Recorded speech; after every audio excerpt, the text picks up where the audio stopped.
The average price of regular gas has jumped 33 cents in just the past 2 weeks. It is the biggest price increase on record, and it is putting a drag on the erratic U.S. economic recovery.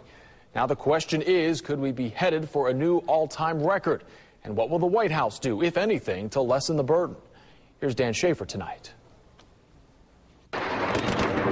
If you think the unrest in the Middle East doesn't impact all of our lives, think again. I think the price of gas is ridiculous. We were around 65 and now we're at 95. To fill up your SUV. Yeah. Libya is the 17th largest oil producer in the world.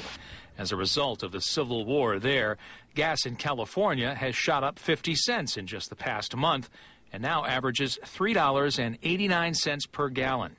Indiana up 40 cents. Minnesota, 40 cents. Texas and Nevada, 44 cents. All this extra fuel cost has to get passed on to the consumer because it costs more to ship their goods to market. With Americans nervous about these rising prices, there has been mounting political pressure for the president to tap into the nation's oil reserves. It is something that only is done and has been done in very rare occasions. It consists of 727 million barrels stored in underground salt domes along the Gulf Coast to protect against a sudden cutoff of supply. But is this the right time to use it? It's a good idea to signal the readiness to use it, but the conditions for using it are not there yet. Many experts see the all-time high of $4.11 a gallon set back in 2008 might not be that far off.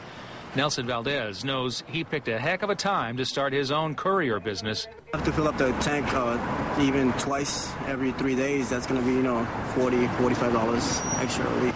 The last time the U.S. oil reserves were utilized during Hurricane Katrina, it only brought down the price of gas about 3%, not really considered enough to make a difference.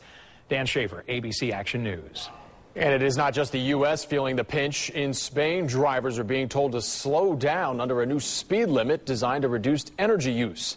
Some drivers are angry about it, but others say every little bit helps. A lot of us are trying to find a deal on gas, right? But could discount gas stations cost quality? And could you actually hurt your car by choosing regular over premium? One driver put those questions to CNN money expert Clark Howard, and here's his answer. First, on the whole issue of premium gas, do you know that virtually no car out there actually that was made in recent years needs that premium gas? It may want premium gas, but you're going to treat your baby just fine with regular unleaded. Here's why. The automakers will tell you premium in most cases because they're trying to support advertised horsepower ratings. But you won't harm the car at all by putting in regular. Even Porsche's chief engineer says you can run any Porsche on regular gas. Now, the issue of where you buy your gas is gas.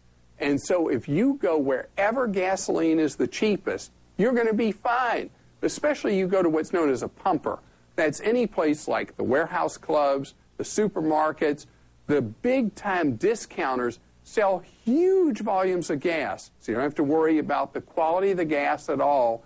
You're going to be A-OK. In fact, many of them guarantee their gas that if you had any problem after a fill-up, they pay to repair your car. And the EPA tested over 100 gas-saver tricks like popping a pill into a tank. They say none of them have proven to be effective. In fact, they say they may actually hurt your engine's performance.